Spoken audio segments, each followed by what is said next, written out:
啟德居屋又出事啦！你冇聽錯啊，係啟德居屋又出事啦！上次咧啟欣苑收樓嘅時候咧，即係零售館對面呢一度啦，咁就有買家投訴喎，因為咧佢嘅廚房、廁所咧係預製組件，令到佢哋冇得改動啊，咁搞到佢哋咧裝修就大失預算啦，甚至有買家咧因為咁樣咧而搞到撻訂添啊！今次咧就輪到啟悅苑啦，咁啟悅苑喺邊呢？就係前面嗰度啫嘛，陣間帶大家去睇下。有網友咧就收到信喎，佢話依家就收得樓啦。原本咧係諗住2026年嘅年頭先收噶嘛，哇！而家提咗大半年喎，玩咩？哇！有啲租約又未完啦，有啲有 plan 結婚生仔喎。最緊要係究竟減唔減得切嘅按揭呢？到底提早收樓會發生啲咩問題呢？咁嚟緊幾分鐘咧就同大家分享一下。如果喜歡我哋嘅影片咧，記得 like 同 share 俾身邊嘅朋友喎。最緊要咧，梗係訂閱我哋嘅 YouTube Channel 匯創360啦。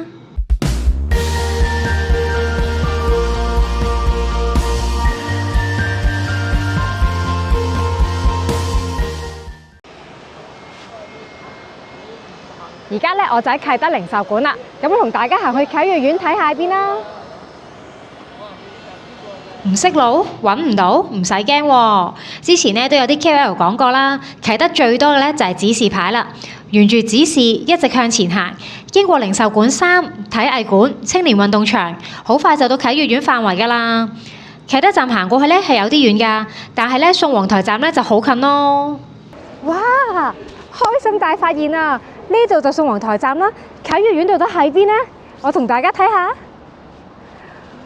估唔到係近成咁樣㗎，唔止添啊！唔知大家記唔記得咧？平時咧，如果喺九龍城咧行到宋皇臺站咧，要行一段好長嘅路先入到閘㗎嘛。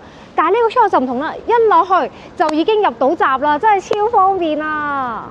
所以2023年推出嘅時候，啟悅苑已經被譽為居屋樓王。屋苑由2座組成，合共提供2046個單位，面積介乎於278尺到475尺之間。當時嘅售價咧，大約係223萬至494萬，平均尺價咧就大約9400蚊。睇翻之前嘅成交新聞，啟德居屋不斷創新高。2022年嘅5月仲未通關嘅嗰時，已經做出尺價咧14600蚊嘅高價啦。2023年8月再做出尺價高達15300蚊嘅新高添啊！同外面低迷嘅樓市，簡直就係平行時空啊！今次到底發生咩事呢？睇下封信講咩先。呢封呢就係奪命追魂信啊！佢話呢項目已經接近完工啦，就嚟會發出完成買賣通知俾你。收到通知之後呢，14日係14日啊，你就要成交找尾數噶啦。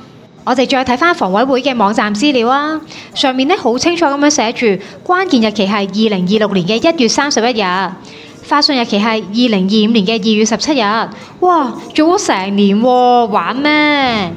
各位網友記住啊，千祈咧唔好就等佢發完成買賣通知俾你先去做按揭喎，因為咧得14日時間係一定做唔切㗎。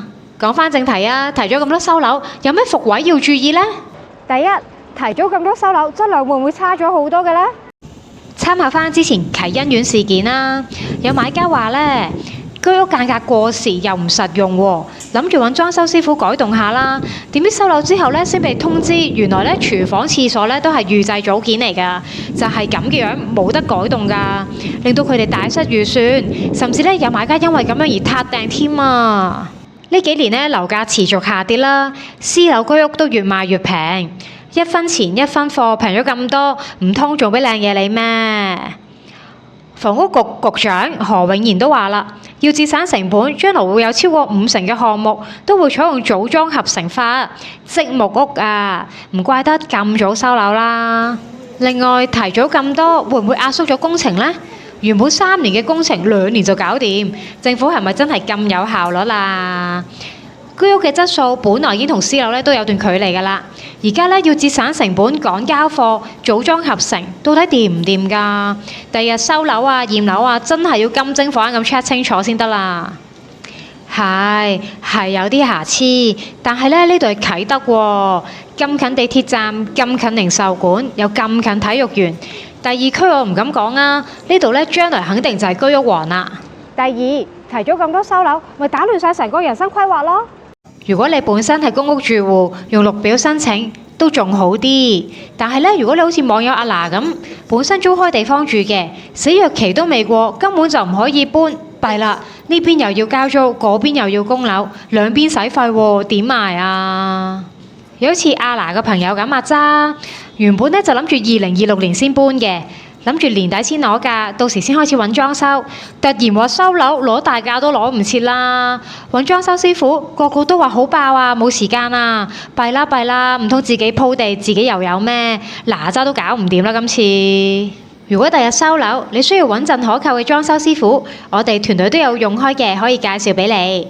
佢哋咧之前幫我哋做咗好多簡樸房啦、學生宿舍咁啦。之前我哋都搞過好多線下活動，講解唔同嘅裝修玩法㗎。如果諗住只係住幾年就賣，應該點做呢？我哋呢啲叫化妝。如果諗住長住好多年啦，想整靚啲，又點做呢？呢啲我哋叫整容。唔敢話係最平啦，但最少穩陣先啦，性價比都幾高㗎。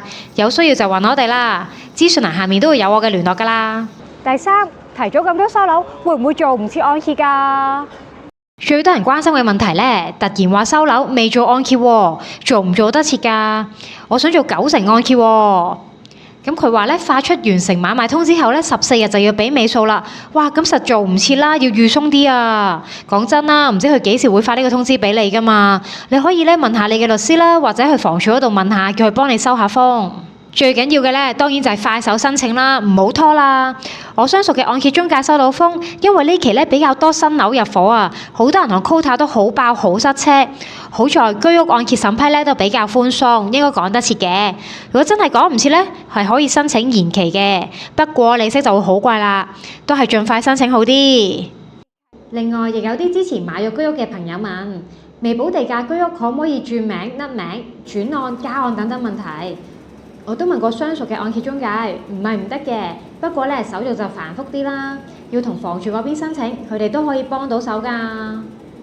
有需要做按揭嘅朋友可以揾我幫手，我介紹咧相熟嘅按揭中介俾你，資訊欄下面有我嘅聯絡。